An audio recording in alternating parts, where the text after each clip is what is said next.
এই শোনো না, আমাদের অন্ধবিশ্বাস চ্যানেলটি যারা এখনো সাবস্ক্রাইব করেননি প্লিজ সাবস্ক্রাইব করে দাও। আর অল্প কিছু সাবস্ক্রাইবার হলে 1,00,000 পরিবার হবে। সবাই প্লিজ সাবস্ক্রাইব এবং বেশি বেশি শেয়ার করে দাও প্লিজ। কোথায় ছিলে আজম? গাড়ির কি অবস্থা হয়েছে দেখছো? কিভাবে পরিষ্কার করবে এখন?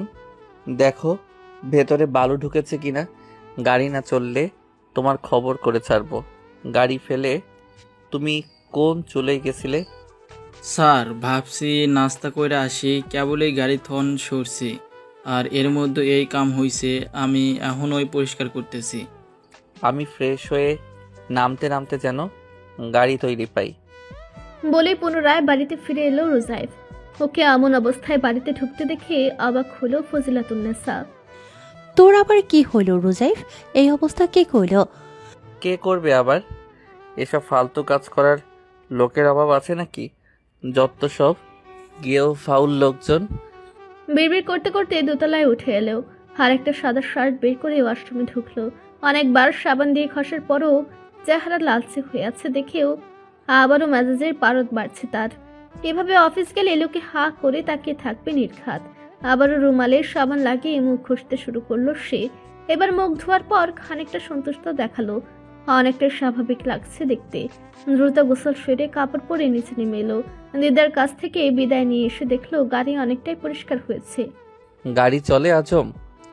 আজম ভেজে গেছে অনেকটা, কাঁচামাচু হয়ে জানালো, চলে স্যার, তাই একটু চেক করা লাগবো। পেছনের সিটে বসে মাথা নাড়ল রোজাইফ। আমাকে কোর্টে নামাই দিয়ে তুমি গাড়ি কোন গ্যারেজে দেখিয়ে এনো। জি স্যার। মা, রুদা ভাই ফোন দিয়েছিল। 14 বছর বয়সী নাদিয়া নিপার পেছনে এসে দাঁড়িয়েছে। ডালে ফুরন দিতে দিতে মেয়ের মুখের পানে তাকায় নিপা। কৌতূহলে নাদিয়ার চেহারা ঝলমল করছে। নিপার চেহারা কিছুটা মলিন হলো। মেয়েটা নানা বাড়ি যাওয়া নিয়ে ভীষণ এক্সাইটেড। এখন মানা করলে মন খারাপ হবে, কিন্তু না বলেও উপায় নেই। চুলা থেকে ডাল নামিয়ে মেয়ের দিকে ঘুরলো নিমা। রোজাই ফোন দিয়েছিল কাল রাতে। খুশিতে চেহারা চকচক করে উঠল নাদিয়ার। কি বললো দা ভাই? বলল তোমাদের জন্য স্কুল খোঁজ করছে, পেলে তখন নেয়ার ব্যবস্থা করবে। আপাতত ওই দিকটা গুছিয়ে নিচ্ছে, একটু সময় লাগবে যেতে। নাদিয়ার মন খারাপ হলো। আমরা গেলেই তো ভালো হতো, দা ভাইকে একা একা কিছু করতে হতো না।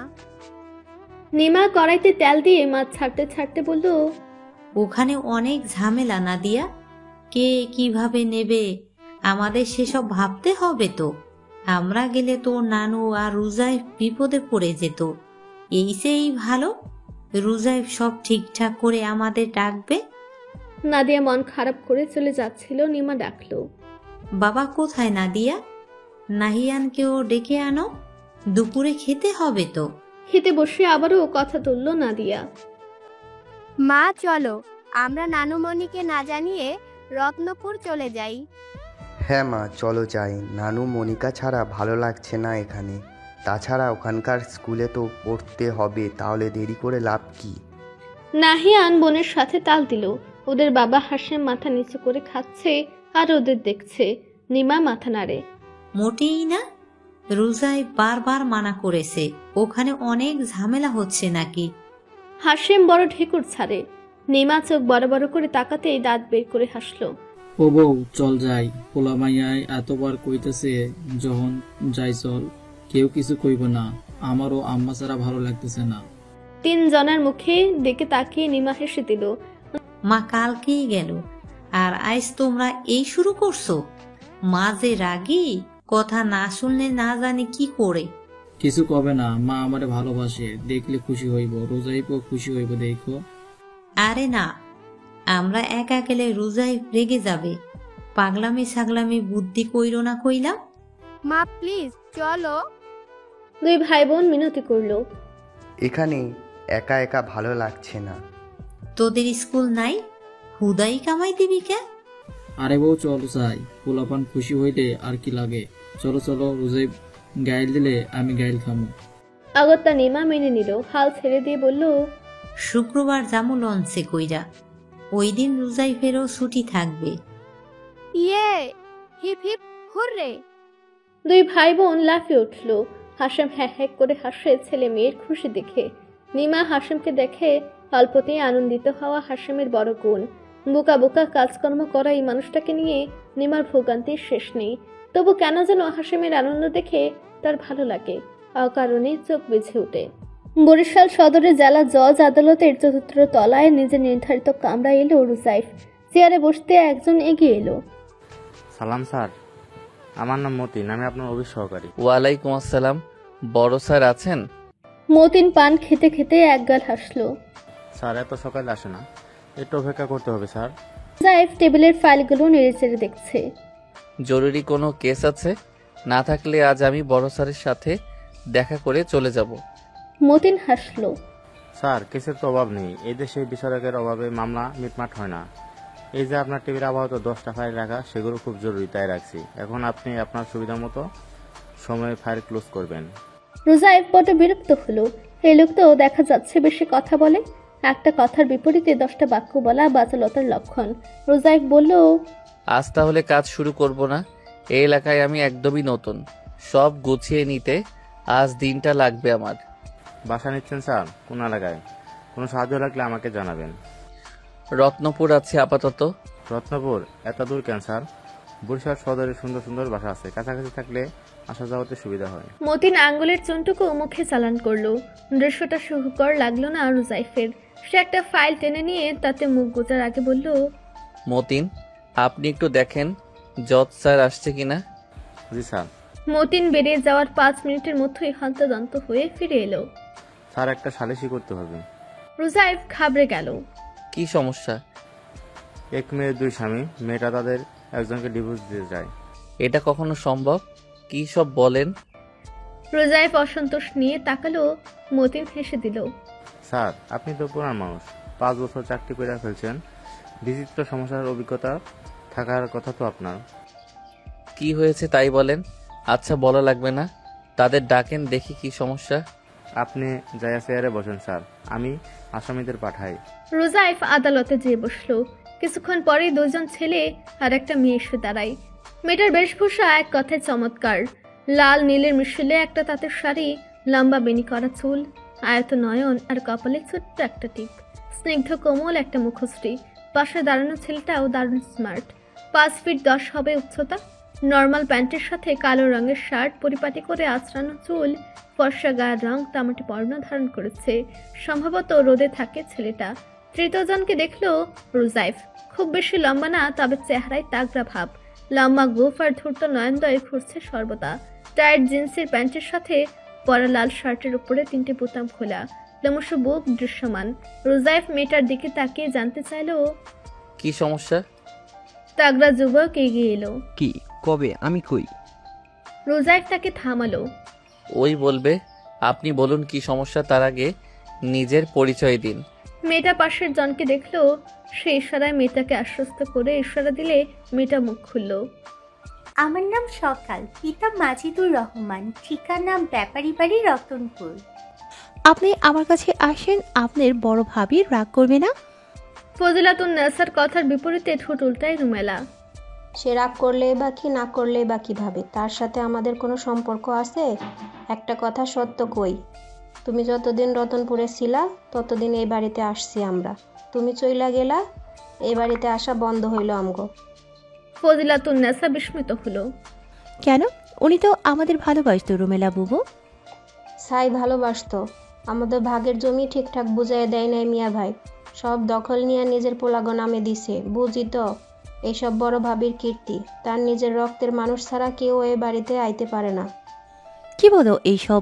উনি আমাদের ভাগের জমি জমা দেয় নাই, কিন্তু আব্বা তো বহু আগেই তোমাদের জমি ভাগ করে দিয়েছিল। তা দিছিল, আব্বা মারা যাওয়ার পর আমরা জমি বুঝে নিতে গেলে মিয়া ভাই কইল, জমি নিয়ে কি করবি, আমি বরং কিছু টাকা দিই, তোরা বাড়ি কর আর জমি আমার নামে লিখে দে। আমরা কেউ রাজি হই নাই। পরে ছোট অসুস্থ হইল, টাকার অভাবে মইরা যাওয়ার দশা। তখন সে জমি বেচতে ভাইজান শর্ত দিল আমারটাও বেচা লাগবো। খুব অল্প টাকায় জমি কিনা নিছিল ভাইজান। ছোটর ক্যান্সার হয়েছিল, ওই টাকা দিয়ে কিছু হয় নাই। পরে আমার ভাগের টাকাও দিয়ে দিছিলাম। ছোট তো মারা গেল। আজব কথা কি জানো ভাবি, আমার মায়ের পেটের ভাই নিজের পকেট থেকে একটা টাকাও দেয় নাই ছোটরে। রুমেলার আখিটায় ছলছল হলো, মুখের পেশিগুলো কাঁপছে তিত করে। ফজিলাতুন্নেসা উঠে রোদেলার পাশে দাঁড়ালো। রুমেলা হাসলো মৃদু। ছোট মারা যাওয়ার পর থেকে এই বাড়িতে আসি নাই আমি, ভাইও আসতে কয় নাই। তার মারা যাওয়ার খবর শুনে দেখতে আইছিলাম। কাইল মিলাদে আমার পোলা আইছিল, হ্যাঁ বাড়ি যেয়ে তোমার কথা কইল। কিন্তু সে তোমাদের বঞ্চিত করলো কেন? এত সম্পদ দিয়ে সে কি করবে? কবরে তো নিয়ে যাইতে পারে না, তাহলে এত অন্যায় কেন করছে? খুব ঝাড়লো ফজিলাতুন্নেসা। বড় ভাবি সম্পদের বোকা, হ্যাঁ সবসময় ভাবে তার পোলাগো মনে হয় কম পড়লো, আপনারে তাড়াইলো, আমাগো ভাগ খাইলো, তাও শান্তি হইল না। ভাইজান অসুখে পড়লো, জলের মতো টাকা খরচ হওয়া শুরু হইল। এই দেখা বড় ভাবি সবসময় সম্পদ পোলাগো নামে লিখে দেওয়ার কথা কওয়া শুরু করলো। পোলারাও মার তালে তাল মিলাইয়া দিল। তারাও বা কি করবে? জমি জাতির দেখাশোনা ছাড়া আর তো কিছু শিখে নাই জীবনে। ভাইজানের জীবন অতিষ্ঠ হইল, বউ পোলার অত্যাচারে অতিষ্ঠ হইয়া ভাইডা মরল। তাই আমি খুব খুশি হয়েছি তোমাকে কথা শুই না। মিয়া ভাই তোমার আর রোজাইফের নামে অর্ধেক সম্পদ লিখা দিছে। শেষকালে মিয়া ভাইয়ের আক্কেল হয়েছে শুই না, আল্লাহর কাছে শকর আদায় করছি। যেই অবিচার ওরা করছিল তার কিছুটা হইলেও পূরণ হইল ভাবি। ফজিলাতুন্নেসা হাফ ছাড়ে মৃদু স্বরে বলল, আমি তো কোনোদিন সম্পদ চাই নাই আপা, মানুষটার সাথে সংসার করতে চাইছিলাম, কিন্তু সেইটাই হইল না। আর সংসার সন্তান সব হারিয়ে এই সম্পদ দিয়ে কি করব? আমার রোজাইফ কত কষ্ট করেছে জীবনে, সেই কষ্ট কি দূর করতে পারবো এই সম্পদ দিয়া? এই আলিশান বাড়ির কন্যা হয়েও আমার বেটির জীবন কাটলো কাম করে। কম বয়সে বিয়া দেওয়া লাগছিল, মায়ের তো কষ্ট কি কমবে আপা? এই সম্পদ তো আমি কোনোদিন চাই নাই। দুঃখ করো না ভাবি, আল্লাহ যা করে চিন্তা করেই করে, নিশ্চয়ই এর পিছনে আল্লাহর কোনো উদ্দেশ্য আছে। কয় পাপের ঘোড়া পূর্ণ হইলে তখন আল্লাহর তরফ থেকে সোজা সাজা পাওনা হয়ে যায়। আমার মনে হয় ওগো পাপের ঘোড়া পূর্ণ হয়েছে, তাই আল্লাহ ওগো শায়েস্তা করতে তোমাগো পাঠাইছে। ফজিলাতুন্নেসা অবাক হলো। এই কথা বলো না আপা। রুমেলা মাথা নাড়ে। কমুনা, তুমি তো কিছুই জানো না। এক মাঝের ছাড়া মিয়া ভাইয়ের বাকি দুই পোলা বাদাইমা। সম্পদ না হইলে ওগো চলতো না, ওরা সম্পদের লেগে সব করতে পারে। এই যে তোমরা আইসো ভাই বোন, ওরা সহজে মাইনে নিব? তোমগো সরানোর লেগে অবশ্যই কিছু না কিছু করব দেখবা। আমি তো এগো রগে রগে চিনি। বড় ভাবি চুপচাপ সব মাইনা নেওয়ার লোক না, সাবধানে থাকতে এবার ভাবি। রোজাইফের কইবা সাবধান থাকতে। সোহাগের সাথে সম্পর্কের খবর পেয়ে আব্বা আমাকে ঘরবন্দি করে রাখে। সোহাগ গরিব কৃষকের পোলা, তাই বিয়া দিত না আব্বা। বিয়া ঠিক করে নাদিরের সাথে। বিয়ার দিন আমি সোহাগের লগে পালাইয়া যাই, বিয়া করি নিজেরা। এই যে স্যার বিয়ার কাগজ। চেয়ারে হেলান দিয়ে রুজাইফ। বিয়ে তো হয়ে গেছে, তাহলে প্রবলেম কি? নাদেরকে একবার দেখলো সকাল, তার অসন্তোষ নিয়ে বলল, 2 দিন পর আব্বা কুয়াকাটা থেকে ধইরা আনে আমারে আর সোহাগ রে। আমাকে কয় সোহাগের সাথে বিয়া তারা মানেন না, নাদেরকে বিয়া না করলে সোহাগকে মাইরা ফেলবে। এই ডর দেখাইয়া আমাকে আবার বিয়া দেন নাদিরের সাথে। আমি তারে 1000 বার কইছি আমি বিবাহিত, কিন্তু সে শুনতে চায় না। আমি 2 দিন পর নাদিরের কাছ থেকে আবার পালাই চাই। নাদের আমাকে বিরুদ্ধে মামলা করে, সোহাগকে আসামি কইরা। আমরা জেলা জজ আদালতে বিচার চাই। তারা সমঝোতার কথা বললেও সে সমঝোতা করতে রাজি হয় না, তার আমাকেই লাগবে। কিন্তু স্যার আমি তারে চাই না, বিয়ে আমি সোহাগকে করছি, তার সাথে সংসার করতে চাই। আপনার বাবা কি বলে? সে আপনাকে জোর করে বিয়ে দিয়ে একটা অন্যায় করছে, কারণ প্রথম বিয়ের পর মেয়েদের আরেকটা বিয়ে ধর্মীয় দৃষ্টিকোণ থেকে জায়েজ না, সেক্ষেত্রে আপনার দ্বিতীয় বিয়ে ভ্যালিড না। নাদের নামের ছেলেটা বলল, কিন্তু স্যার ধর্মে মেয়ের বিয়ের ক্ষেত্রে বাপ মায়ের সম্মতির কথা বলা হয়েছে, সেক্ষেত্রে ওর প্রথম বিয়ে জায়েজ না। ছেলেটার অতিরিক্ত কথা বলায় রোজাই বিব্রত হলো। সকালের দিকে তাকে জানতে চাইলো, বিয়ের সময় আপনি কি প্রাপ্তবয়স্ক ছিলেন? জি স্যার, 19 বছর ছিল আমার। নাদারের দিকে তাকালো রোজাইফ। প্রাপ্তবয়স্ক মেয়েকে জোর করে বিয়ে দেওয়া অপরাধ বটে, আপনি ওনার পরিবারের সাথে বসে বিবাদ মিটিয়ে নিচ্ছেন না কেন? ওর পরিবার ওকে ত্যায্য করছে স্যার, কোন সম্পর্ক রাখে নাই। নাদের গর্বের সাথে এলান করে সকালের চেহারা কাঁদো কাঁদো হলো। সোহাগ প্রথমবারের মতো মুখ খুলল। স্যার, আমরা দুজনকে ভালোবাসি, বিয়ে করে সুখে সংসার করতেছি। এখন ওনার ভাই পালায় পালায় থাকি। এই লোক আমাদের খোঁজ পাইলে আয়সা জোর করে তুলে নিয়ে যাইব, আটকায় রাখে।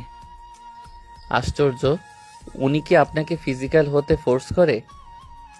রোজাইফ অবাক হয়ে জানতে চাইলে সকাল ছলছল নয়নের মাথা নাড়ে। করতে চাই স্যার, স্বামীর অধিকার দাবি করে। আমার ঘেন্না লাগে স্যার, মরে যাইতে মন চাই, নিজেরই ঘেন্না লাগে এখন। আপনি আমাকে এই দোটানার জীবন থেকে মুক্তি দেন স্যার, আর পারতেছি না। সকাল হু হু করে কেঁদে দিল। নাদের তেরে এলো। ওর বাপে ওর লগে আমার বিয়া দিছে। বিয়ার পর বউ পালাইয়া যাওয়াতে আমার মান সম্মান নষ্ট হয়েছে। কেউ মাইয়া দিতে চায় না আমারে। ওরে এত সহজে ছাড়ুম না আমি। রোজাইফ চেঁচিয়ে উঠল। স্টপ, এটা কোর্ট, এসব গুন্ডামির জায়গা না এটা। নাদের থমকালো, রাগত দৃষ্টিতে সকালের দিকে তাকিয়ে থাকলো। রোজাইফ সকালকে স্থির হওয়ার সময় দিল, ভাবছে কি সমাধান নেবে এই সমস্যার। এমন উইয়ার্ড সমস্যা আগে আসেনি তার কাছে। অনেকক্ষণ ভেবেও কোনো সমাধান পেল না সে। কিছুটা সময় নেবে ভাবলো, সকালের দিকে তাকিয়ে বলল, আপনাদের মুখের কথা তো শুনলাম, আগের সালিশির কথা শুনতে হবে, লোকজনের সাথে কথা বলতে হবে, আপনাদের কথার সত্যতা যাচাই করতে হবে। এর জন্য কিছুটা সময় দরকার আমার। আজ মঙ্গলবার, আগামী রবিবার এ বিষয়ে সিদ্ধান্ত দেব আমি। নাদের দিকে তাকালো রোজাইফ। আর হ্যাঁ, এই 4 দিন আপনি ওনাকে কোনোভাবে বিরক্ত করবেন না, ওনার ধারে কাছে ভিড়বেন না। যদি উল্টাপাল্টা কিছু শুনি তাহলে আপনাকে বিশেষ শাস্তি দেওয়া হবে। নাদের চুপ করে রইল। ওর মুখ দেখে বোঝা যাচ্ছে সিদ্ধান্তে সন্তুষ্ট না সে। ভর দুপুরের শামসুন নাহার উঠোনে বসে আছেন। লাকি পাশে চুলাতে দুপুরের খাবার তৈরিতে ব্যস্ত। শ্যামলী মাছ করছে বসে। খুকু এসে শাশুড়ির পাশে বসলো। আম্মা, রুমেলা ফুপু আইছে। কই দেখলাম না তো। ওই পক্ষের কাছে আইছে। সাত সকালে আইসা ওই ঘরে গেছে সরাসরি। আমারে দেখাও কথা কইল না। শামসুন নাহারের মুখ তেতুফ হয়ে গেল। ওই হারামজাদি কি মতলব করছে কে জানে। আমাগো বিপদ দেখাম আগেই খুশিতে লাপাইতেছে লাগে। লাকি আর শ্যামলী চোখাচোখি করলো। শাশুড়ির গালাগালির স্বভাবটা তাদের একদম পছন্দ না, কিন্তু অপছন্দ হলেও কিছু বলার উপায় নেই। খুকু ফিসফিস করলো, আমাগোর সব কথা কইয়া দিচ্ছে মনে হয়। বেলায় যাইয়া কাজের লোক নিয়ে আসছে। দেখলে আম্মা, করুক পিরিতি, কতদিন এই পিরিতি থাকে দেখি। সেই সময় খুকুর 2 সন্তান পলাশ শিমুল স্কুল থেকে বাড়ি ফিরল। চাচি, আজকে আর নীলা আপা স্কুলে যায় নাই, বড় চাচা খোঁজ করছিল। শামসুন নাহার মেঝে বউকে দেখলো। কই তোর মাইয়ারা, খোঁজ রাখো কোনো? তোমাগো কি ভয় ডর নাই কোনো? এইবার কেচ্ছা হইলে তোমাগোই আগে ধরমু। লাকি থতমত খেলো। স্কুল গেছে তো আম্মা, আমি যাইতে দেখছি। তাহলে কি সেজুতির বাপ মিছে কথা কইছে? লাকির চেহারা ফ্যাকাশে হলো। নিচ থেকে গলা উঁচিয়ে ডাকলো, কেয়া নীলা, কই তোরা স্কুলে যাস নাই? কেয়া নীলার সাথে সেজুতেও পায়ে পায়ে নিচে নেমে এলো। তোরা স্কুলে যাস নাই কেন?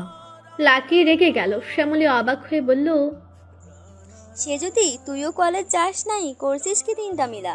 সেজুতি মাথা নিচু করে দাঁড়িয়ে থাকে। কেয়া দাদির কোল ঘেঁষে দাঁড়ালো। একটা কাম করছি দাদি। কি কাম? তোমার সতীনের নাতির গাড়ি নষ্ট করছি। ভেটার মুখটা হয়েছিল দেখার মতো, কি রাগটাই না করলো বলে ইফিক করে হাসলো কেয়া। এসব কি কথা কেয়া? শ্যামলী থমকে উঠলো। নীলা বলল, ভুল কি কইছে চাচি? ও দাদি কত দেহি ওই বেডি তোমার কি হক গলে কইতো দাদা যান 2টা বিয়া করছিল। এতদিন বিশ্বাস করি নাই, কিন্তু কাল দেখলাম ঘটনা সত্য। 3 বউ ভয়ে ভয়ে শাশুড়ির মুখ পানে তাকায়। শামসুন নাহারের মুখ অন্ধকার। হ্যাঁ, তোর দাদা 2টা বিয়া করছি। ওই মুখপুরি আমার সতীন, শুনছস? খুশি হইতাছ তো? নীলা বলল, তার মানে ওই বেডা আমাগো সৎ চাচাতো ভাই লাগে? শামসুন নাহার তেলে বেগুনে জ্বলে উঠল। তোগো কিছু লাগে না ওই ছেঁড়া? শুনতেছোস? ওই শয়তান মহিলাকে কোনো দিন কিছুই ভাবি নাই। ওর পোলারেও ভাবমু না। ওরা আমাগো কেউ না। কান খুইলা শোন, ওগোর সাথে কোনো সম্পর্ক নাই আমাগো। অফিস থেকে তাড়াতাড়ি বেরিয়ে কিছু ফার্নিচারের দোকান খুললো রুজাইফ। পছন্দ মতো কয়েকটা ফার্নিচার অর্ডার করে দিল। তারপর ঠিক করলো স্কুলে যাবে। তামিজউদ্দিন যে স্কুলটা তাকে দিয়ে গেছে সেটা একটু দেখা দরকার। শুনেছে অত্র এলাকায় বেশ নামকরা স্কুল অ্যান্ড কলেজ ওটা। সরকারি সাহায্য কম বেশি ভালোই পায়। রুজাইফ তাচ্ছিল্য ভরে হাসলো। ওই বাড়ির লোকের আরামের ইনকাম বন্ধ করার সময় এসেছে, কিন্তু সমস্যা আছে একটা। সরকারি চাকরি করে অন্য কোনো প্রতিষ্ঠানে পদ দখল করা যাবে না। সেক্ষেত্রে কি করবে? হেডমাস্টারকে একটু জ্বালানো যেতে পারে ভেবেই মনে মনে পুলকিত হলো রুজাইফ। অসময়ে স্কুলে রুজাইফকে দেখে হতবাক হলো মাজেদুর। এই ছেলে এখানে কি করে? সে কি এখন স্কুলে বসবে? নিজের চেয়ারে বসে ঢুক গেল মাজেদুর।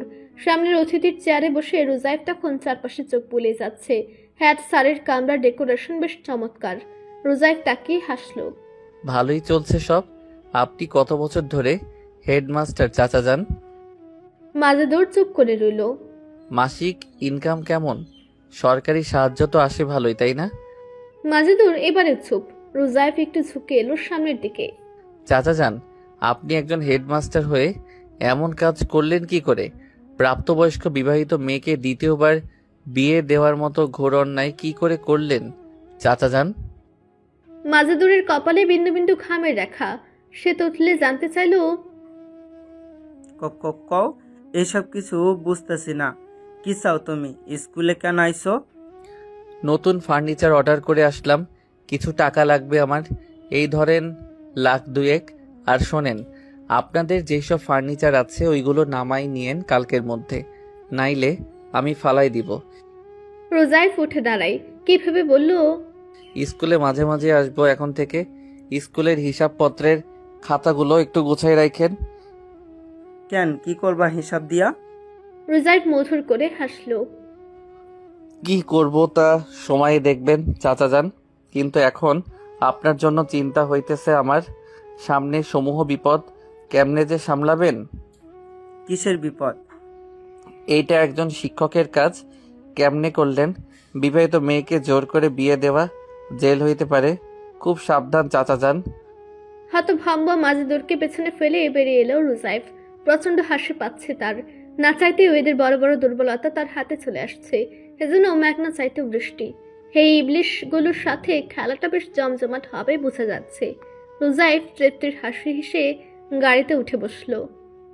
ফজরের নামাজ পড়ে চুপি চুপি বাড়ি থেকে বেরিয়ে এলো ফজিলাতুন্নেসা। চারপাশ দেখে গুটি গুটি পায়ে বাড়ির পেছন দিকে এলো। পাঁচিল দিয়ে ঘেরা কবরস্থানের বাইরে দাঁড়িয়ে রইল। স্বামীর কবরটা চোখের সামনে থাকলেও তার নজর অন্য আরেকটা কবরের উপর। ঘাস লতা পাতায় জঙ্গল হয়ে আছে কবরটা। কি নিদারুণ অবহেলা, ঠিক যেমনটা দাফনের সময় করেছিল। ফজিলাতুন্নেসার বুকের ভেতরটা হু হু করে। দোয়া পড়তে পড়তে কান্নার কণ্ঠ রুদ্ধ হয়ে আসে। পড়া থামিয়ে নিজেকে সামনে নেওয়ার চেষ্টা করলেও পারল না। বহুদিন পরে চোখের সামনে কবরটা দেখে পুরনো স্মৃতিটা হামলে পড়েছে যেন। ফজিলাতুন্নেসা দু হাতে মুখ ঢেকে কান্নায় ভেঙে পড়ল। আব্বা, ও আব্বা, তুই কেমন আছিস আব্বা? তোর কষ্ট হয়? বাপের কত প্রিয় আছিলি তুই, সেই তোর কবর এত অযত্নে ভরে আছে। আর আব্বা, মাকে ক্ষমা করিস বাজান, তোরে দেখে রাখতে পারি নাই। বিড়বিড় করতে করতে কেঁদে যায় ফজিলাতুন্নেসা। দীর্ঘ 20 বছরে না দেখার তৃষ্ণা আজ কান্না হয়ে ঝরে পড়ছে। চোখের জল যেন থামছেই না। অনেকটা সময় পার হওয়ার পর ফজিলাতুন্নেসা থামলো, সময় নিয়ে দোয়া পড়লো, তারপর বাড়ির দিকে হাঁটতে লাগলো। বেশি কান্নার ফলে হয়তো মাথা ঘুরছে তার, শরীরটা থেকে থেকে টলে উঠছে। হাঁটতে হাঁটতে তাই দাঁড়িয়ে যাচ্ছে সে, কিছুটা থিত হয়ে আবার হাঁটছে। বাসায় ঢুকবে এমন মুহূর্তে মাথাটা এমন ঘুরে উঠলো যে সামলাতে না পেরে উল্টে পড়ে গেল ফজিলাতুন্নেসা। কপালে মেঝেতে লেগে খানিকটা ফুলে গেল। চোখে অন্ধকার দেখছে ফজিলাতুন্নেসা, চেয়ে উঠতে পারছে না, অগত্যা মেঝেতে পড়ে রইল। অন্য কারো কামরায় শুচ্ছে বলে হয়তো ঠিকঠাক ঘুম হচ্ছে না সেজুদের। গতকালকেও সাত সকালে ঘুম ভেঙে গেছিল, আজও গেল। বিরক্ত হয়ে বারান্দায় এসে দাঁড়িয়ে হাই তুলল। আশেপাশে তাকিয়ে দেখলো, বারান্দা থেকে নিচে ঝুঁকে দেখলো কেউ বের হয়নি এখনো। দুম করে কিছু পড়ার আওয়াজ কানে আসতে সচকিত হলো। চোখ দিয়ে চিরুনি অভিযান চালালো তাদের পুরনো বাড়ির সামনে ফজিলাতুন্নেসাকে পড়ে থাকতে দেখে হতচকিত হলো। কোনো কিছু না ভেবে ছুটে দোতলা থেকে নামলো সেজুতি। সন্তর্পণে দরজা খুলে পা টিপে টিপে বেরিয়ে এলো। তারপরে উঠোন পেরোলো ঝড়ের ব্যাগে। ফজিলাতুন্নেসাকে ধরে ডাকলো, শরীর ঝাঁকা দিল। শুনতেছেন? এই আপনি শুনতেছেন? কি হয়েছে আপনার? চোখ মেলে ফজিলাতুন্নেসা। সামনে উজ্জ্বল শ্যামবর্ণের একটা মায়াবী মুখ উকি দিচ্ছে। ফজিলাতুন্নেসা কাঁপা কাঁপা কণ্ঠে বলল, হঠাৎ মাথাটা ঘুরায় উঠল। টাল সামলাতে না পেরে পড়ে গেলাম কিভাবে জানো। এখন ওঠার চেষ্টা করে পারতেছি না, চোখে অন্ধকার দেখতেছি। তুমি একটু ধরলে উঠতে পারবো? সে যদি ইতস্তত বোধ করে, মুরব্বী মানুষ ফেলে যাওয়া যায় না। ফজিলাতুন্নেসা জবাবের আশায় তাকিয়ে আছে দেখে সে যদি তার হাত বাড়িয়ে দিল। নেন, ধরেন আমাকে, দেখি উঠতে পারেন নাকি। নিজের শরীরের সমস্ত শক্তি দিয়ে ফজিলাতুন্নেসাকে টানলো সেজুতি। বার কয়েক চেষ্টার পর যখন উঠে দাঁড়ালো, সেজুতির শরীর ঘেমে গেছে। ফজিলাতুন্নেসা সেজুতিকে আঁকড়ে ধরে দাঁড়িয়ে আছে। অসহায় মুখ করে বলল, আমাকে একটু ঘরে দিয়ে আসো সোনা, নইলে আবার পড়ে যাব লাগে। সেজুতি ফজিলাতুন্নেসার কাজ জড়িয়ে ধরে বলল, চলেন তাড়াতাড়ি। অনেক কষ্টে পা টেনে টেনে হেঁটে এলো ফজিলাতুন্নেসা। বাসার ঘরে চেয়ার টেনে বসে দিল। রুমেলা তাকে দেখে হাউ মাউ করে উঠল। ও ভাবি, কি হয়েছে তোমার? ফজিলাতুন্নেসা ভয় পেয়ে গেল, বারবার উপরে তাকালো। রুমেলাকে ইশারা করলো। চুপ করো বুবু, চেঁচাইও না, রুজাব টের পাইলে খুব হাঙ্গামা করবেন। রুমেলা এবার গলার স্বর খাদে নামিয়ে জানতে চাইলো, কি হয়েছে তোমার? সেজুতি বলল, মাথা ঘুরায় পড়ে গেছিল উঠানে, আমি দেখে ধরে নিয়ে আসলাম। একা একা কই গেছিলা ভাবি? আমাকে ডাকলা না কেন? তুমি ঘুমাইছিলা তাই বিরক্ত করি নাই, একটু শুয়ে থাকলে ঠিক হয়ে যাব। বুবু, রুজাবকে কিছু বইল না, আমি একটু শুয়ে থাকি। তুমি পারলে সকালে রুটি ভাজি আর ডিম ভেজে দিয়ে রুজাবকে। রুমেলা মাথা দুলালো। তুমি চিন্তা করো না ভাবি, আমি সকালের খাওয়ান বানাইতাছি, তুমি শুয়ে ঘুমাও গা। সেজুতি দাঁড়িয়ে থেকে বিরক্ত হচ্ছিল। সে চলে যাওয়ার জন্য পা বাড়াতেই ফজিলাতুন্নেসা ডাকলো, ও সোনা, তোমার নাম কি গো? ও মাজুদের মাইয়া সেজুতি। রুমেলা জবাব দিল। ফজিলাতুন্নেসা খানিকক্ষণ তাকিয়ে থেকে সেজুতিকে দেখলো। খুব মিষ্টি চেহারা হয়েছে, মাশাআল্লাহ। আমাকে চেনো তো? আমি তোমার দাদি হই কিন্তু। রোজাইফ আমাকে দিদা বলে, তুমিও দিদাই ডাইকো। সেজুতি জবাব দিল না, মনে মনে মুখ ভেঙচি কাটলো। তোমার দিদা কইতে ঠেকা পড়ছে আমার, তোমার ওই কুম্ফু পান্ডা নাতি দিদা ডাকুক। সে নিরীহ মুখ করে দাঁড়িয়ে থাকে। তার আসলে চিন্তা হচ্ছে ভীষণ। কেউ যদি জেনে যায় সে ঘরে নেই, তাহলে কি হবে? সে যদি ইতি উতি করে। ফজিলাতুন্নেসা বলল, আমাকে একটু তোমার দাদার ঘরে দিয়ে আসো, বইসা থাকতে কষ্ট হইতাছে। সে যদি মাথা দুলিয়ে ফজিলাতুন্নেসাকে ধরলো। ধীর পায়ে হেঁটে তমিজুদ্দিনের কামরা গেল ওরা। ফজিলাতুন্নেসাকে শুয়ে দিয়ে সে যদি বিদায় নিল। ফজিলাতুন্নেসা মমতা ভরে ওর মাথায় হাত বুলালো। মন চাইলে আইসো আমার কাছে, কোনো বাধা নাই আমার তরফ থেকে, বড় খুশি হব আমি। হাজার হোক সবাই তামজিদ উদ্দিনের বংশ। বসার ঘরে রুমেলাকে পেল না। সে যদি বেরিয়ে আসবে এমন সময় দোতলায় নিজের কামরার দিকে নজর গেল। প্রিয় কামরায় দরজার সামনে প্রিয় পর্দাটা ঝুলতে দেখে থমকে গেল তার পা। খুব করে মন চাইছে নিজের রুমটা একবার দেখতে।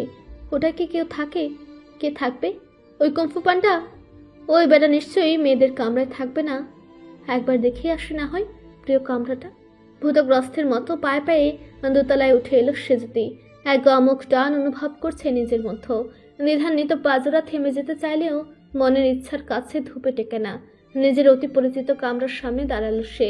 চাপানো দরজা ঠেলে ভেতরে ঢুকলো ভয়ে ভয়ে। ঢুকেই ফাঁকা কামরা দেখে স্বস্তি নিঃশ্বাস ফেলে। নিজের প্রিয় জিনিসগুলোতে হাত বুলিয়ে দেয়। ড্রেসিং টেবিলের আয়নায় ঘুরে ফিরে নিজেকে দেখে। কিছুক্ষণ চেয়ারে বসে টেবিলের জিনিসপত্র নাড়াচাড়া করে।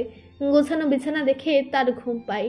পরক্ষণেই মনে পড়ে বিছানায় চুলকানির গুঁড়ো ছিটিয়েছিল। সাবধানে আলমারি থেকে আরেকটা চাদর বের করে বিছানায় শুয়ে তারপর গুটি সুটি মেরে শুয়ে গেল। অতি পরিচিত বিছানায় শরীর ঠেকাতে আরামে চোখ মুদে এলো তার। দু হাতে বালিশ আঁকড়ে ধরে কিছুক্ষণের মধ্যে গভীর ঘুমে তুলে গেল সেজুতি। বিশ্রীর স্বপ্ন দেখে ঘুম ভেঙে গেল রুজাইফের। তাড়াহুড়ো করে দোতলা থেকে নেমে এলো।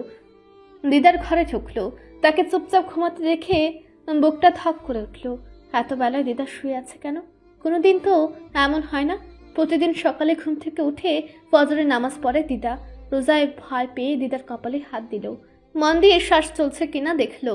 দিদার কপাল খানিকটা গরম দেখে স্বস্তি পেল সে। মৃদু স্বরে ডাকলো, ও দিদা, তুমি ঠিক আছো? আজ এখনো শুয়ে আছো যে? ফজিলাতুন্নেসা চোখ মিলল সাথে সাথে। রুজাইফকে দাঁড়িয়ে থাকতে দেখে অবাক হলো না মোটেও। 2-1 দিন পর পর রুজাইফ স্বপ্ন দেখে তার কাছে ছুটে আসে। সে শুয়ে থেকে জানতে চাইল, আবার স্বপ্ন দেখছিস? রুজাইফ নীরবে মাথা দুলায়। ফজিলাতুন্নেসা মৃদু হাসলো। কতবার বলবো যে সকালের স্বপ্ন শয়তানে দেখায়, ফজরে না উঠলে এমনই হবে, বুঝলি? রুজাইফ মাথা চুলকে লাজুক হাসলো। সকালে উঠতে চাই দিদা, কিন্তু ঘুম না ভাঙলে কি করব বলো? বুঝেছি, রাত জেগে ফোন দেখলে এমনই হবে। এবার যা, ফ্রেশ হয়ে নাস্তা খেতে আয়, অফিস যেতে হবে তো। যাচ্ছি। তুমি নামবে? হাত ধরবো? না, আর একটু শুয়ে থাকি, নাস্তা হলে রোমেরা বাবু ডাকবে বলল। রুজাইফ মাথা নেড়ে রুম থেকে বেরোয়। চেহারা জুড়ে চিন্তার রেখা। দিদা কি ব্যথা পেয়েছে কোনোভাবে? চেহারাটা কেমন যেন লাগলো। আনমনা হয়ে দোতলায় উঠল সে। এদিকে ফজিলাতুন্নেসা শোয়া থেকে উঠে বসতে চাইলেও কিন্তু পারল না। বারবার চেষ্টা করে ব্যথায় কুকড়ে উঠছে। কোমরে ভীষণ ব্যথা, একদমই নড়াচড়া করতে পারছেন না। চিন্তা হলো তার, রোজাইফ টের পেলে হাঙ্গামা বাঁধাবে নিশ্চিত। তার আগেই ব্যথার ওষুধ খেতে হবে। ফজিলাতুন্নেসা রুমেলাকে ডাকতে লাগলো নিচু স্বরে। খানিকটা সময় শরীর চর্চা, তারপর গোসল সেরে অফিসের পোশাক গায়ে চাপিয়ে তৈরি হয়ে নিল রুজাইফ। কোটটা হাতে নিয়ে কোনার ঘরের দিকে পা বাড়ালো। 2 দিন হলো সকালে বেরোনোর আগে এই ঘরে একবার উকি দেয়। আজও দিবে ভাবলো, কিন্তু দরজা চাপানো দেখে ওর ভ্রু কোচকায়। দরজা ঠেলে ভেতরে ঢুকতেই অভূতপূর্ণ দৃশ্যটা ওর নজরে এলো। কালকের মেয়েটা গুটি সুটি মেরে বিছানায় শুয়ে আছে। রোজাইফ এগিয়ে এসে মেয়েটার মুখের উপর ঝুঁকলো। গভীর নিঃশ্বাসের আওয়াজ পাওয়া যাচ্ছে। আর একটু মনোযোগ দিতেই টের পেল মেয়েটার চেহারায় অদ্ভুত প্রশান্তি। দেখেই বোঝা যাচ্ছে ভীষণ আরামে ঘুমাচ্ছে।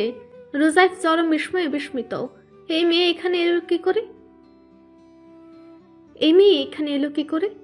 কেউ দেখেনি একে? এ কেমন পাগল রে বাবা! আর একজনের ঘরে সেভাবে কেউ ঘুমায়? পরক্ষণই মনে হলো হয়তো এই কামরাটাই মেয়েটাই থাকতো। নিজের রুম ছেড়ে দিয়ে ভালো লাগছে না, লুকিয়ে চলে এসে ঘুমাচ্ছে। ভাবনাটা মাথায় আসতেই রাগার বদলে হেসে দিল রোজাইফ। মন দিয়ে দেখতে লাগলো মেয়েটাকে। দেখতে বেশ কিউট আছে। লম্বা বেনিটা বালিশের উপর হেলায় পড়ে আছে। বুঝে থাকা নয়নের পাপড়িগুলো হুটহাট কেঁপে উঠছে। চিবুকের মাছ বরাবর সূক্ষ্ম একটা ভাঁজ পড়ায় আদরে ভাব স্পষ্ট হয়েছে।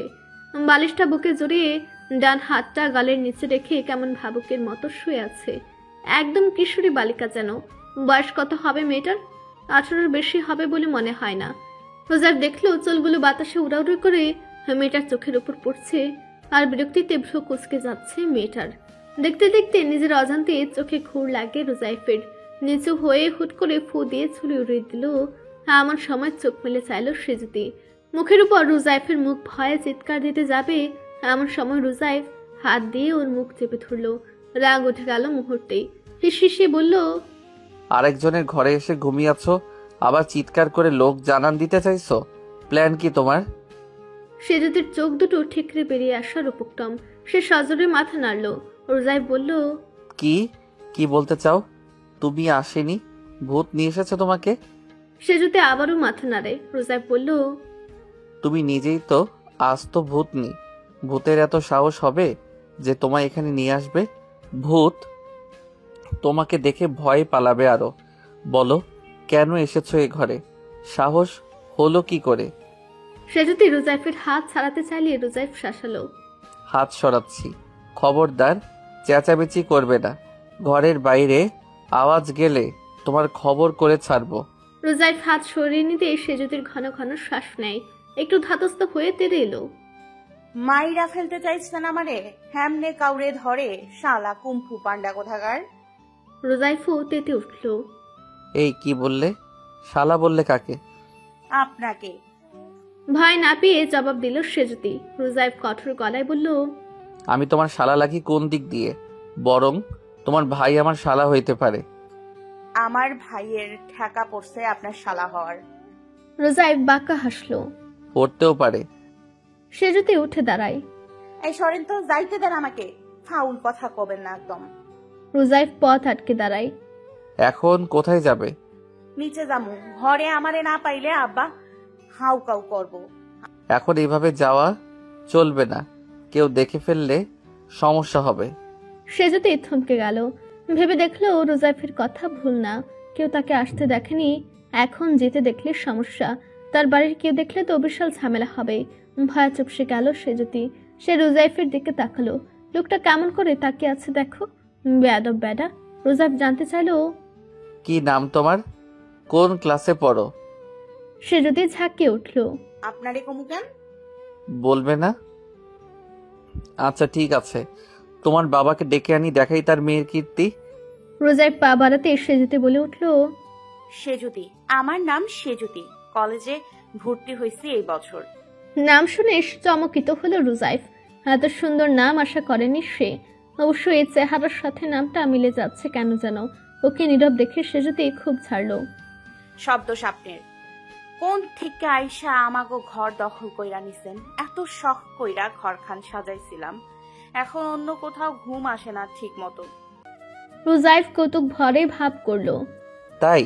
আর এতদিন যে তোমার বাপ চাচারা আমাদের ভাগের জিনিস খাইতেছে, তাই কি হবে? বাই দ্য ওয়ে, তুমি কার মেয়ে? হেডমাস্টারের? মোটেও আমার বাবা চাচা কারো জিনিস মাইরা খায় নাই, মিথ্যা কথা কইতাছেন আপনি।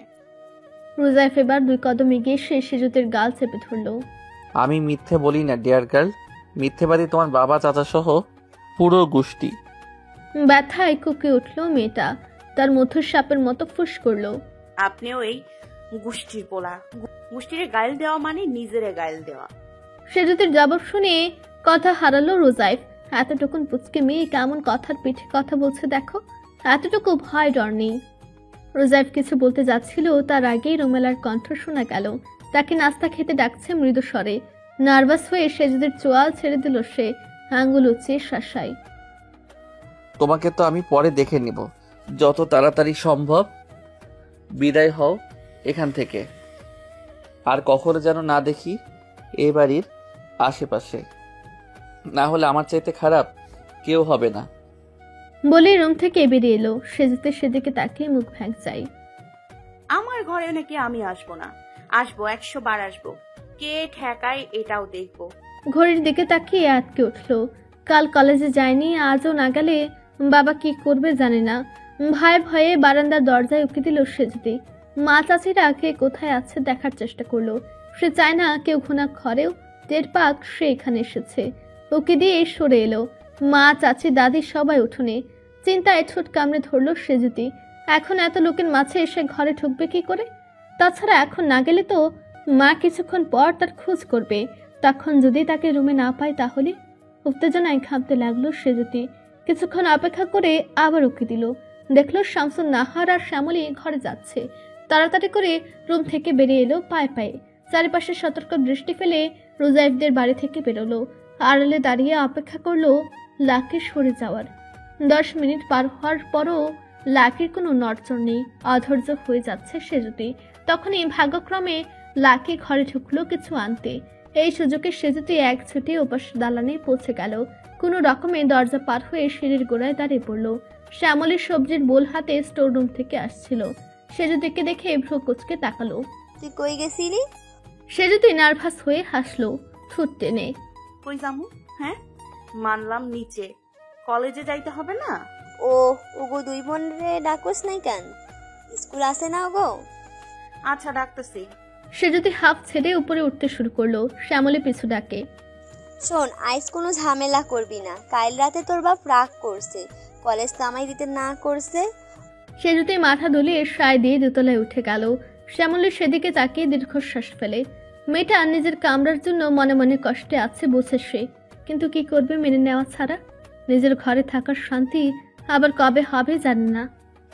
পিয়ন এসে খামটা হাতে দিতেই ভ্রু কুচকে গেল মাজদাদের। খামের উপর প্রেরকের নাম দেখে তার কুচকানো ভ্রু আরো কুঞ্চিত হলো। দ্রুত হাতে খাম খুলে কাগজটা বের করলো। কাগজটা পড়তে পড়তে হাত কেঁপে উঠলো তার। তপ্ত হচ্ছে মেজাজ। অসন্তুষ্ট হয়ে চেয়ারে হেলান দিল। এই কাজ কে করলো আবার? ভাইজান আছেন? সাজেদুরের গলা শুনে সাথে সাথে উত্তর দিল, আয়।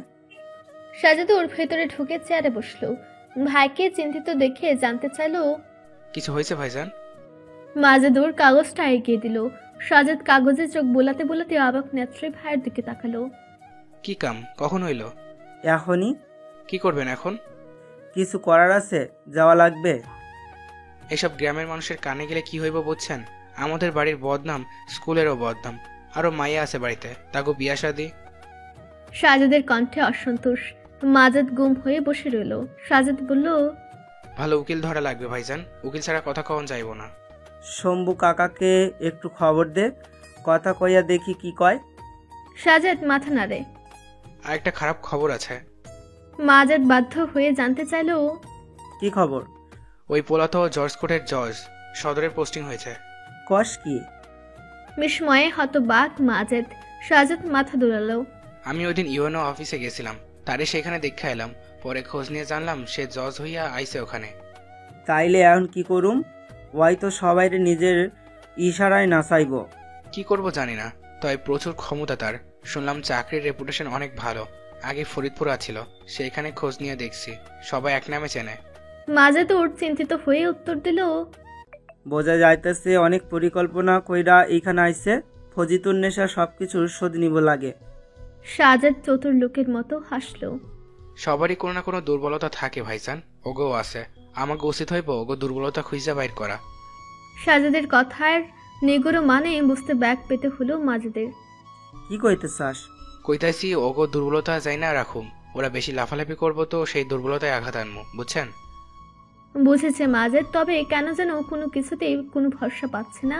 বারবার মনে হচ্ছে এই ছেলে তাদের থেকে সব কিছু কেড়ে নেবে। মনকে কোনোভাবেই বুঝ দিতে পারছে না। ওই পোলা বলে স্কুলে আইছিল, কিছু কইছে আপনারে? হ্যাঁ, হিসাবের খাতা গুছাই রাখতে কইছে। হ্যাঁ নাকি দেখব।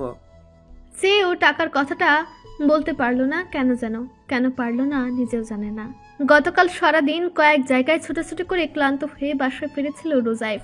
তারপর প্রফেশনাল কিছু পড়ালেখা করতে করতে বেশ রাত হয়ে গেছিল ঘুমাতে। এখন সাত সকালে ঘুম ভেঙে যাওয়াতে বিরক্ত হলো। মাথার বালিশ দিয়ে পড়ে রইল, কিন্তু বেশিক্ষণ থাকা সম্ভব হলো না। নিচ থেকে হইচইয়ের আওয়াজ বাড়ছে। বালিশ সরিয়ে কান খাড়া করলো রোজাইফ। পরিচিত কণ্ঠ কানে আসতেই লাফিয়ে উঠে বসলো। দরজা খুলে বেরোতেই কেউ তার গলা ধরে ঝুলে পড়ল। দা ভাই, তোমাকে মিস করেছিলাম। রোজাইফ বিস্ময়ে বোবা প্রায় হতবাক হয়ে বলল, নাদিরা, তুই কিভাবে? নাদিরা রোজাইফের গলা ছেড়ে দিয়ে খিলখিল হাসিতে লুটিয়ে পড়েছে। কেমন সারপ্রাইজ দিলাম বলো তো? একা কিভাবে এলি? রোজাইফের বিস্ময় বোধ কাটেনি এখনো। পাগল হয়েছো? একা একা আসবো? মা ছাড়বে? আমরা সবাই এসেছি, তোমাকে মিস করেছিলাম তো। ফুমাও এসেছে? উত্তর শোনার প্রয়োজন বোধ করলো না রোজাইফ। লাফিয়ে নিচে নামলো। ফজিলাতুন্নেসা চেয়ারে বসে আছে, তার সামনে সোফায় কাম বেডের উপর নিমা, হাশেম, নাহিয়ান। রুমেলা নিমাকে জড়িয়ে ধরে আছে, নিমার চোখ দুটো ভেজা। ফজিলাতুন্নেসা রোজাইফকে দেখিয়ে অভিযোগ করলো, তা ফুমার কাণ্ড দেখছিস, একা একা চলে এসেছে এত দূর। রোজাইফ এগিয়ে এসে সালাম করলো ফুপা ফুপুকে। ফুমা কিভাবে এলে? নিমা রোজাইফের মাথায় হাত রেখে আদর করলো। আর বলিস না, তোরা আসার একদিন পর থেকে এরা আমার মাথা খেয়ে নিচ্ছে। এখানে আসবে বলে বাধ্য হয়েই আসতে হলো। রোজাইফের মুখ আনন্দে উদ্ভাসিত। সত্যি বলতে খুব খুশি হয়েছি, যদিও আমি চেয়েছিলাম খানিকটা গুছিয়ে নিয়ে তোমাদের ডাকবো, কিন্তু এভাবে কেউ আসে? কাল রাতে আমাকে জানাতে পারতে, আমি সব ব্যবস্থা করে রাখতাম। না বলে এলে পথে বিপদ হলে কি করতাম বলো তো? হাশেম স্বভাব সুলভ সরল হাসি দিল। কোনো সমস্যা হয় নাই রোজাইফ বাবা, আমরা লঞ্চে আইলাম। ঘাটে নামার পর একটা পোলার লগে দেখা হইল, সে সব সাহায্য করলো। নাহিয়ান খুশিতে লাফিয়ে উঠল। ব্রো, জাস্ট চিল, কোনো সমস্যা হয়নি আমাদের, বরং আমরা বেশ এনজয় করছি জার্নিটা। জীবনে প্রথমবার এমন জার্নি করলাম, আমার তো খুব ভালো লেগেছে। রোজাইফ হেসে দিল। আচ্ছা, ভালো হয়েছে। এখন যা, তুই ফ্রেশ হয়ে নে, উপরে 2 নাম্বার ঘরে সবকিছু আছে দেখ।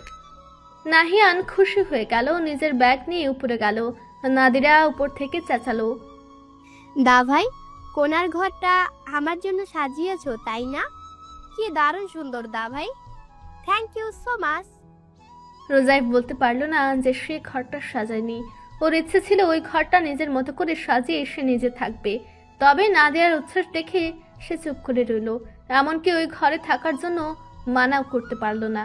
হেসে উত্তর দিল, পছন্দ হয়েছে তোর? আলবাত হয়েছে, না হয়ে উপায় আছে? আমার দাভাই নিজে সাজিয়েছে সব বেস্ট জিনিস নিয়ে। আরেকজনের রুচির প্রশংসা নিজের নামে নিয়ে খুশি হচ্ছে না রুজাইফ। তার অহমে আঘাত লাগছে ভীষণ। কিছু না করতে পেরে উল্টো রাগ হচ্ছে ভীষণ ওই ডিয়ার গার্লের উপর। এই সেজুতি আপা, দেখো দেখো। কেয়া আঙ্গুল উঠিয়ে সামনের বারান্দায় নির্দেশ করলো। সে যদি দেখলো তার রুমের বারান্দায় কাতা দুরস্থ পোশাক পরে দাঁড়িয়ে আছে একটা মেয়ে। তার সিল্কি ঘন ঘাট পর্যন্ত কাটা চুলগুলো হাওয়ায় দুল খাচ্ছে। ফর্সা ত্বকে লাল রঙের ফ্রকটা এমন ভাবে ফুটে আছে যেন প্রস্ফুটিত গোলাপ। বয়স আনুমানিক 14-15, তার মানে কেয়ার বয়সী মেয়েটা। সে যদি জলে চাহনি দিয়ে দেখতে লাগলো মেয়েটাকে। মেয়েটা তার লাগানো গাছগুলো দেখছে মুগ্ধতা নিয়ে, পানি দিচ্ছে সম্ভবত। কে মেয়েটা? ওই কুমফু পান্ডার বোন? এত সুন্দরী? কেয়া পাশ থেকে ফিসফিস করলো, কি সুন্দর দেখতে, আবার পোশাকটাও কি সুন্দর, শহরে থাকে লাগে, তাই না আপা? সে যদি জবাব দিল না, উল্টো খুঁটিয়ে খুঁটিয়ে দেখতে লাগলো মেয়েটাকে। কেয়া আবারও ডাকলো, এই আপা, ওই গাড়িতে আর কে কে থাকে? সে যদি বিরক্ত হয়ে বলল, কেন, তুই যাই না কি করবি? ওরা কি আমগোর কেউ না? কেউ না কেউ তো লাগেই, তাই করতেছিলাম আর কি। যাই না রাখা ভালো, এক বাড়িতেই তো থাকবো, সেই জন্য। আমারে জিগায়া লাভ কি?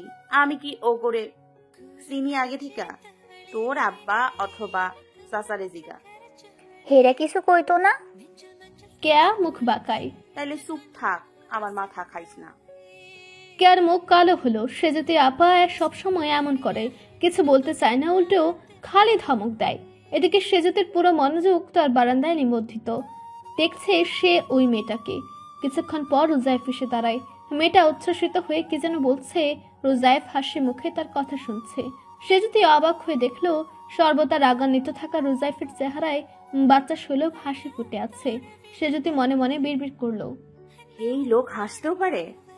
হুট করে সেজুদের সাথে চোখাচোখি হলো রুজাইফের। সাথে সাথে মুখটা কঠিন হলো তার। মেয়েটার হাত টেনে ঘরে নিয়ে গেল, শব্দ করে দরজা লাগিয়ে দিল। সেজুদের তীব্র অপমান বোধ হলো। বিক্ষিপ্ত মনে ভ্রুকুচকে সে তাকিয়ে রইল তার চিরচেনা বারান্দার দিকে। সন্ধ্যায় দিদার ঘরে চা খাওয়ার নামে গল্পের আসর বসেছে। গল্পের মধ্যমণি রুজাইফ, ওকে ঘিরে বাকিরা বসে আছে। রুজাইফ নাদিরা আর নাহিয়ানের দিকে তাকালো।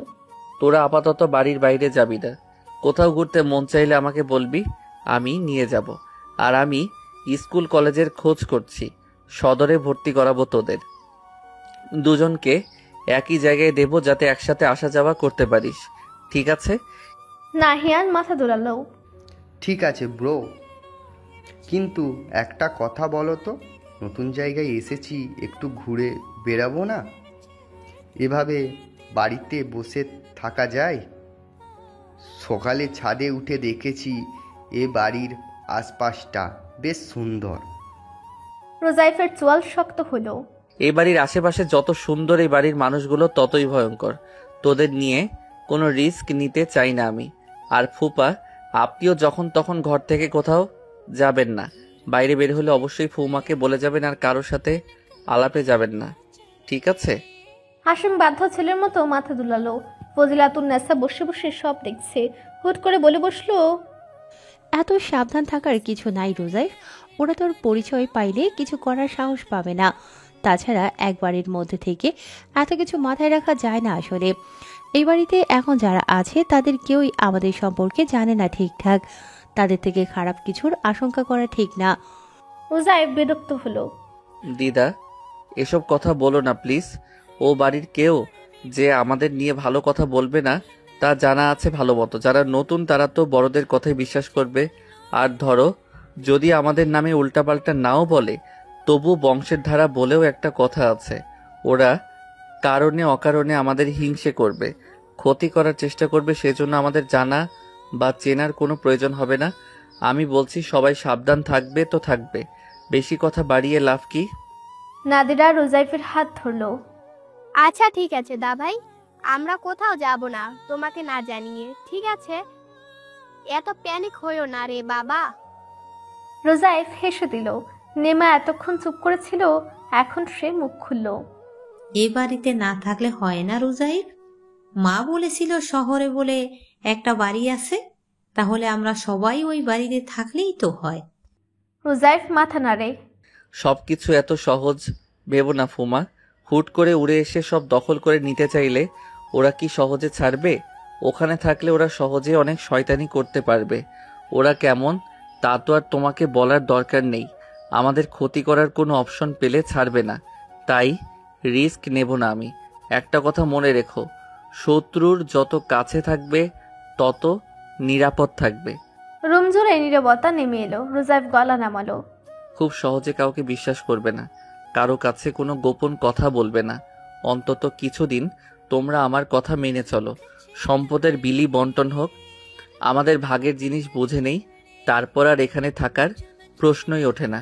তবে সবকিছু ঠিকঠাক হওয়ার আগ পর্যন্ত ঘুণাক্ষরেও কারো কিছু বোঝা চলবে না, ঠিক আছে?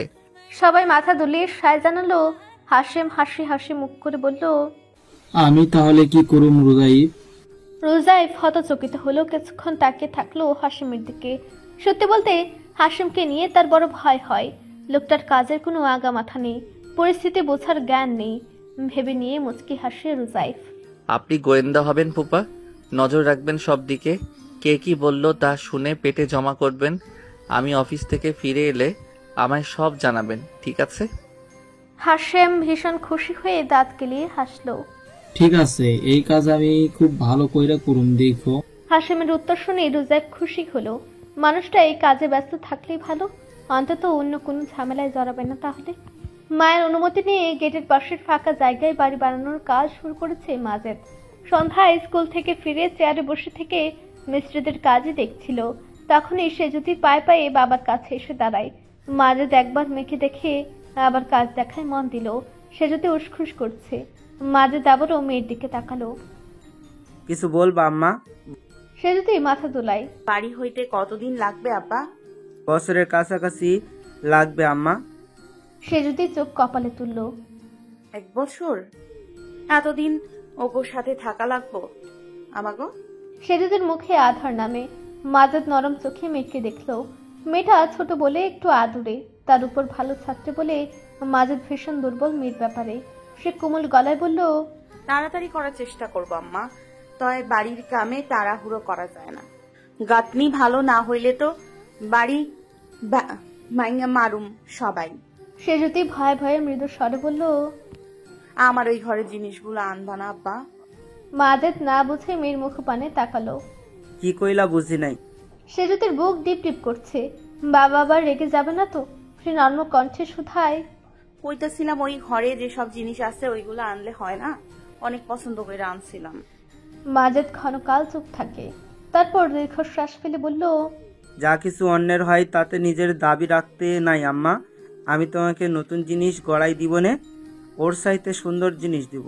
তুমি মোবাইলের সার্চ কইরা দেখো, যেইটা ভালো লাগে সেইটা দিয়া তোমার ঘর সাজাই দিব। সে যদি কথা হারাই। তার হৃদয়ে চিনচিনে ব্যথা অনুভূত হয়। নতুন কিছু দেখার ইচ্ছে তার হচ্ছে না। এত কষ্ট করে সবকিছু খুঁজে খুঁজে এনে সাজিয়েছিল, এখন আবার উৎসব করার ধৈর্য হবে না। সবচেয়ে বড় কথা, নতুন ঘরটা যে দখল হবে না তার কি গ্যারান্টি? সে যদি মুখ গোজ করে ঠায় দাঁড়িয়ে থাকে। মাজেদ মেয়ের মনের ভাব বুঝেও বসল না। ওই ছেলেটা ঘরের সব জিনিস নিয়ে যেতে বললেও মাজেদ চায় না। আর ছেলেটা তাকে দয়া দেখাতে চাইছে। মাজেদের এখনো এত খারাপ দিন আসেনি যে ওই ছেলের দয়া নিতে হবে। রবিবার সকাল থেকে রুজাইফের মেজাজ খুব ফুরফুরে। সময়ের একটু আগেই তৈরি হয়ে অফিসের উদ্দেশ্যে বেরিয়ে গেল। অফিসে তখন কেবল সব ঝাড় মোছা হচ্ছে। রুজাইফ নিজের ক্যাবিনে বসে কেসের কাগজপত্র গুছিয়ে নিল। টেবিলে ফাইলের পাহাড় জমছে যেন। কয়েকদিন ধরে যেসব কেসের কাগজে কাজ করেছে সেসব গুছিয়ে রাখলো। ডায়েরি নোটগুলোতে নজর বুলিয়ে নিল।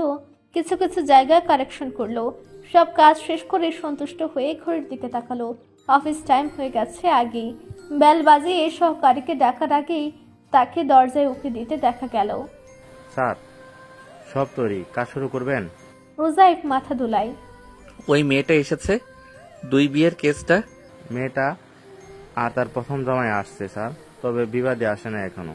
আর মেয়েটার গার্জিয়ান, তাদের সমন পাঠানো হয়েছিল না? আজকে উপস্থিত থাকার কথা বলা হয়েছে? মতিন মাথা নাড়ে। পাঠানো হয়েছে স্যার, তবে এখনো ওরা কেউ আসে নাই। ওর সিরিয়াল পরে দেই স্যার, জমি সংক্রান্ত একটা ক্রেজ আছে, ওইটা দেখেন। অনেকদিন ধরে ঘুরতেছে ওরা, ততক্ষণে ওদের সবাই আসুক। খানিকটা বিরক্ত হলো রুজাইফ। ভেবেছিল সকালের কেসটাই আগে দেখবে। সে অসন্তুষ্ট হয়ে মাথা দুলিয়ে উঠে দাঁড়ালো। রুম থেকে বেরিয়ে নির্ধারিত আসনে বসলো। কেসের বাদে বিবাদে উকিলদের কথা শুনতে শুনতেই দরজায় নজর পড়ল তার। দেখলো মাজেদ ব্যস্ত হয়ে হল রুমে ঢুকছে। আশেপাশে তাকিয়ে কাউকে খুঁজছে মনে হয়। তাকে বেশ বিচলিত দেখাচ্ছে। কিছুক্ষণ পর নাদেরকে ঢুকতে দেখা গেল। সে সরাসরি মাজেদের দিকে এগোলো। দুজনে কথা বলছে বেশ উত্তেজিত হয়ে। দূর থেকে এমন দৃশ্য দেখে রুজাইফের ঠোঁটের কোণে হাসি ফুটে উঠল। তার মেয়ের কেসটার বিচারক রুজাইফ, এটা জানি মাজেদের কেমন লাগবে। তাকে দেখে মাজেদের মুখের এক্সপ্রেশন কেমন হবে দেখার খুব ইচ্ছে রুজাইফের। মনে মনে বৈশাচিক আনন্দ হচ্ছে তার। আজকের দিনটা বেশ আনন্দময় হতে চলেছে, এটা বুঝে তার খুশিতে শীষ বাজাতে মন চাই। 10 মিনিট বিরতি নিয়ে সকালের কেসের শুনানিতে এলো রুজাইফ।